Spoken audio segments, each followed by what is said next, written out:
In the words of the great Reverend Sam Lloyd, take our minds and think through them. Take our lips and speak through them. Take our hearts and set them on fire.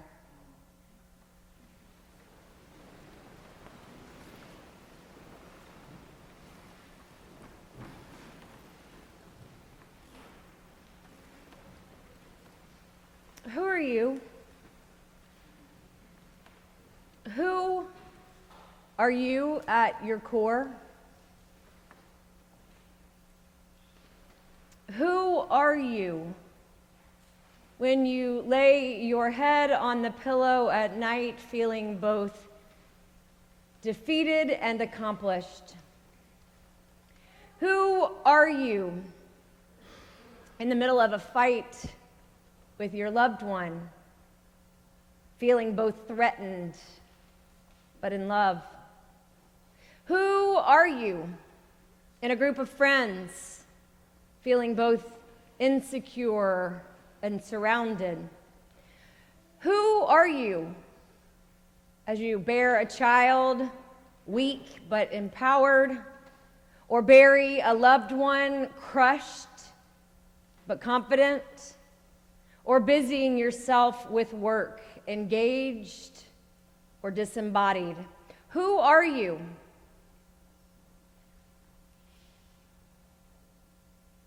Who are you when what the world sees is stripped away? When the self that you've constructed is peeled back? Who are you when the world feels as if it is crumbling in? Who are you when you are riding the highs?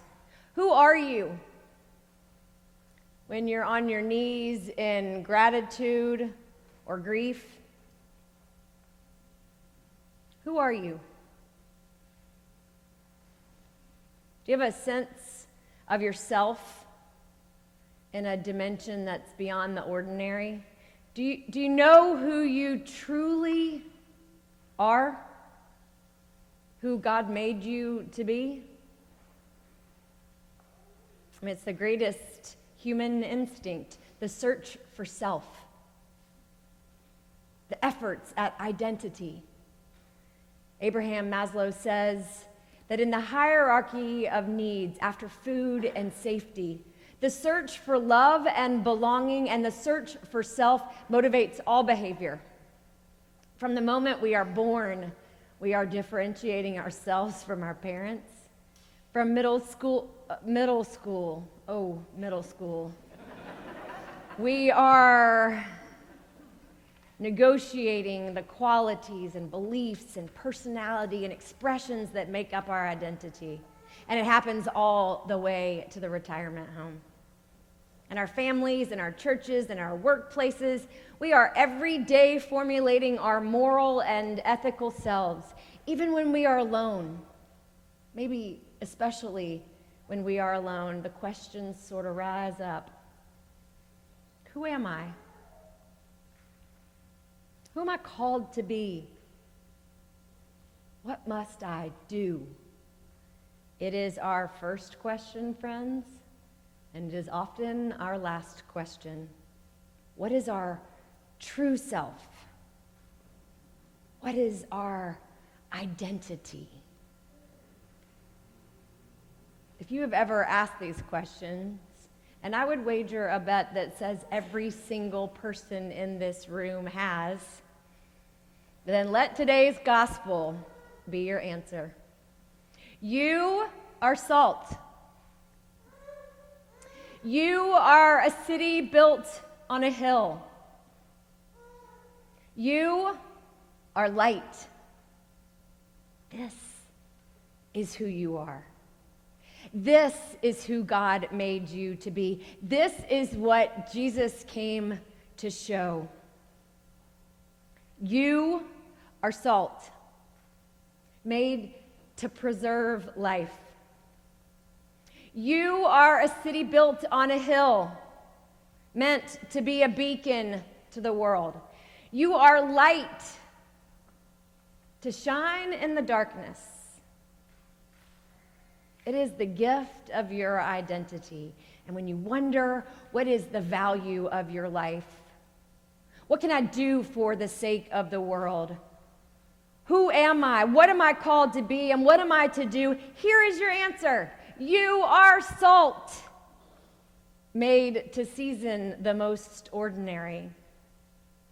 You are a city built on a hill, meant to encourage people.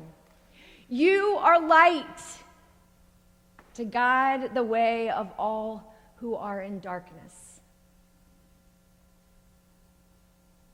You are salt. You are a city built on a hill. You are light.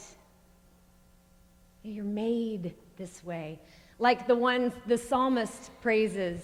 People who rise in the darkness as a light. People who are gracious and merciful and righteous. People who deal graciously with others. People who conduct their affairs with justice. People who are never moved. People whose hearts are firm. People who are secure in the Lord. People whose hearts are steady. And people who are not afraid. People who are not afraid. You are salt and light.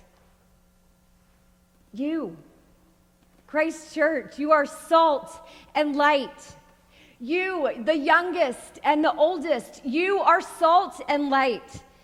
You that is on the inside and has always been coming here, and you who has walked in the door for the first time today, you are salt and light. Now, if for a moment it sounds like a personal invitation, like an individual thing, let me correct you. In this morning's gospel, the word you is not singular. It is plural. Jesus means like the collective you. I mean, you're unique, just like everybody else. And you are called to live in your own creative, unique way, the way God has designed just you. But it's not about you. Salt and light. It's not about salt and light. It's about who God calls us to be collectively, so that God can be made manifest, so that the taste of God may be on every lips, so that the light of Christ enters every heart. Salt and light are both things that act in relation to something else. It is who you are to others, how you impact others.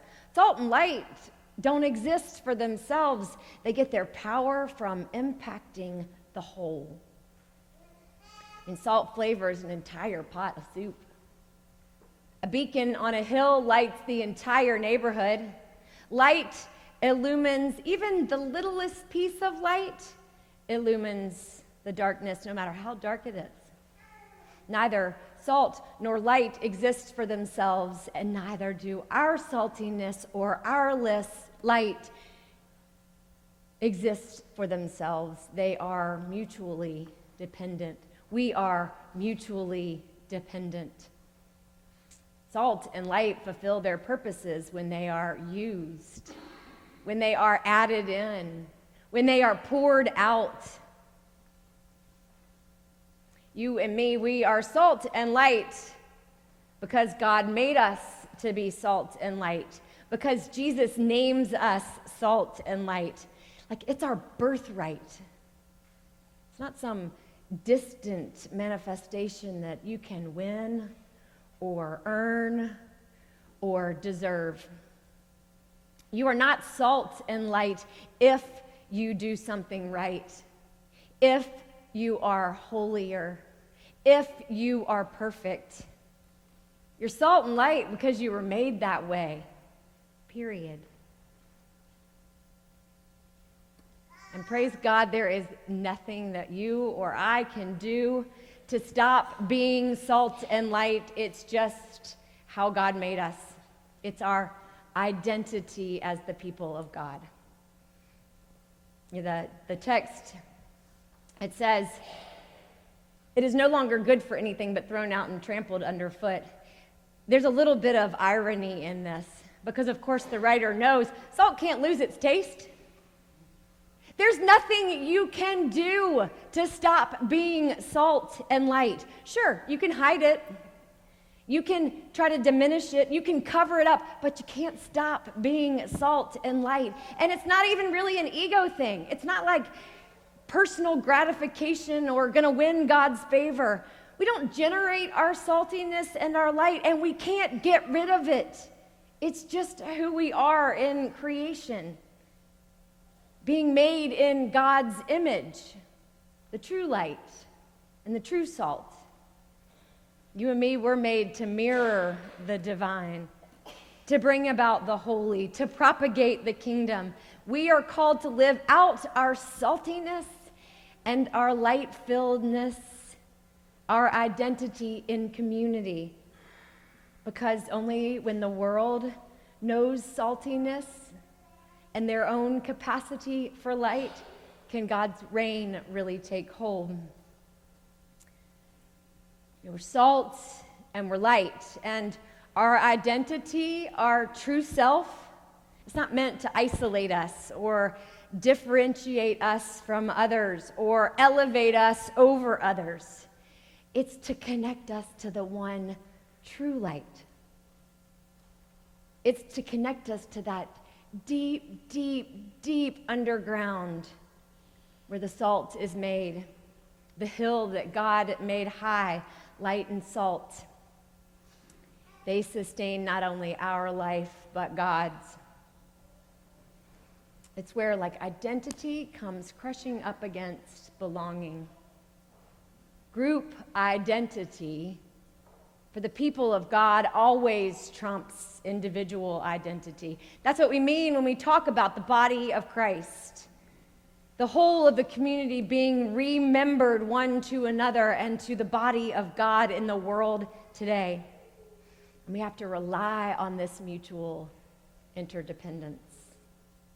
We have to use it if we want to rebuild the nations. You and I, if we live like salt and light, we can bring about this kingdom. And oh God, the nations could use a little rebuilding right now. Our homes and our halls, we could use a little rebuilding right now. We need to claim our identities as salt and light and get to work. Which is why I love the piece we have today from Isaiah. It's the third portion, like what they call third Isaiah, and it is when they are coming back from Israel, and coming back from exile. And they are moving in to rebuild the nations on the firm foundation of God's law. And they do this. They do what they had to do, what you and I must do if we want to rebuild our homes and our halls and our nations, to loose the bonds of injustice, to undo the thongs of the yoke, to let the oppressed go free. It doesn't depend on a sense of our separate entities, politically aligned and class-oriented and racially segregated. It is missing the connectedness of our identity as salt and light. Salt and light demands us to embrace our shared humanity.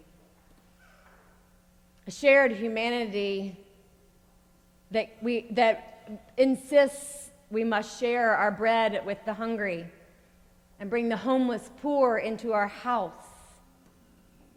And when we see the naked, to cover them and not to hide ourselves from our own kin. When you are salt and light, you do this, not because it's easy, but because your identity demands it, and God's kingdom depends on it. It's what some call spiritualized moralizing. We do what we must do because we are who we were made to be.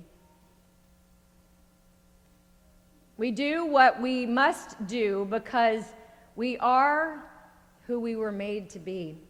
And like the Israelites, we today are reminded that rebuilding a nation on a firm foundation with light and preservation and seasoning, when our shared identities collide and we mirror God to one another, our light breaks forth like the dawn, and our healing springs up quickly, and the vindicator will go before us, and the glory of the Lord shall be our rear guard.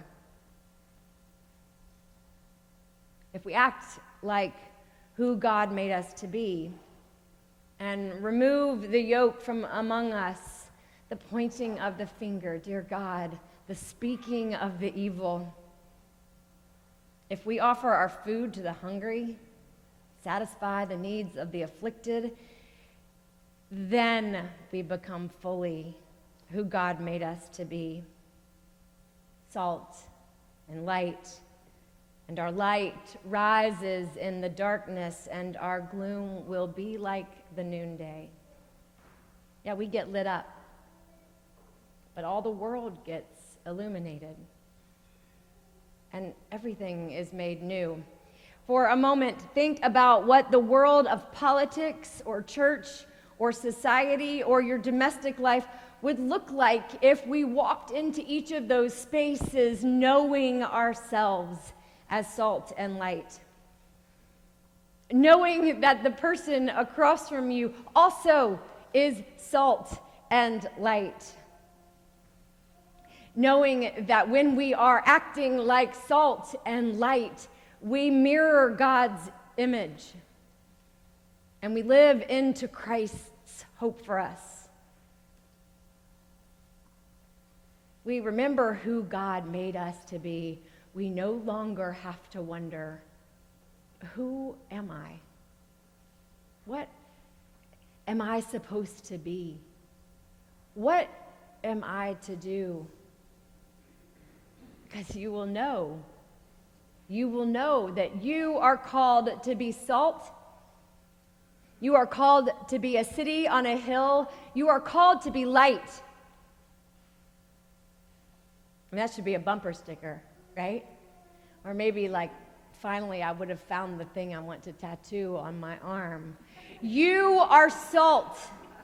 You are a city built on a hill. You are light. It's who we are. It's who we're called to be. And it changes the world when we take it on. When we put that self on, we find our identities in the loving God who created us. Amen.